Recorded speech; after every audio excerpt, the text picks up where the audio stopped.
Եկեք տեսնենք սիրելի աղեղնավորներ, ինչ է բերելու ապրիլը, ինչպիսի իրադարձություններ ձեզ համար ամբողջ ապրիլ ամիսը։ Տեսնենք էներգիաներ ապրիլ ամսին աղեղնավորների համար լավ է, անձնական աղեղնավորների, գործնականը, ֆինանսները լավ է, առողջականը, հետո ինչ կստանաք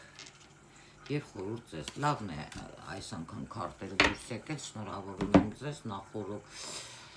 ընդհանուր շատերը կարող են ճանաչվել, իսկ շատերի մոտ հնարավոր է նոր գաղափարներ մտածեք երկար ժամանակվա պերսպեկտիվայով, որտեղ դուք կարող եք ճանաչվել, որտեղ ձեզ միգուցե կարող եք գալ հետագայում այն առաջարկը, որը միգուցե ձեր երազանքն է, որը կապված է ինչ-որ նոր բան սովորելու հետ, ճանաչվելու հետ, լոգիստիկայի հետ, աստղաբանության հետ, տարոլոգիայի հետ, էլ ինչն է այստեղ, հակիրճ կասեմ, թայի մասաժի հետ, ձեր օրինակ դերասանական, երաժշտական, և մասշտաբի հետ, 1-ին 7 դա անում է 8,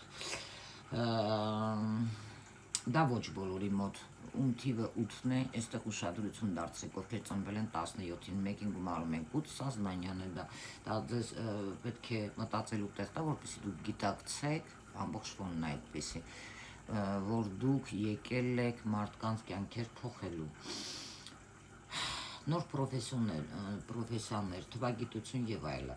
Այստեղ ինչ վերաբերվում է անձնականում ինչպես կա այդպես կգնա, ոչ մի նոր փոփոխություն չեմ տեսնում, գործնականում նոր ճանապարհներ, որը բաց կլինի երկար ժամանակով ձեզ համար և արդեն դուք կիմանաք, թե ինչ անել, ովքեր իրենց գործում են, գործունեությունը դա օնլայն հեռավար են տեսնում։ Ինչ վերաբերվում է ֆինանսներին, այո, այստեղ լավ բան է պլանավորվում հետագայում, որը կտա իր պտուղները և դուք կնշեք ձեր սիրելիների, հարազատների, մտերիմների հետ։ Ինչն է հետաքրքիր, ձեր առողջականը, ես խորհուրդ եմ տալիս մտածել ձեր առողջականի մասին, ծանր բեռը մի կողմ դնելով, time out վերցնելով, որովհետև այսպես ծանրաբեռնված դուք չեք կարող, ուրեմն երկար ձգել և եղեք պատասխանատու ձեր գործերի մեջ, մի փոքր զբաղվելով ձեր առողջական վիճակի մասին և մի թողեք, որ նստեն ձեր գլխին։ Հետագայում ինչ կստանաք, լավ փոփոխություններ, որտեղ ինչ-որ մարդիկ էլ կարող են ձեզ օգնել, նաև գումար աշխատելու, ընդհանուր, սիրուհիները երկրորդ, երրորդ տեղում կլինեն։ Ինչ վերաբերվում է որպես խորհուրդ, ձեր վրա ռեսուրսներ դրեք, ձեր գինը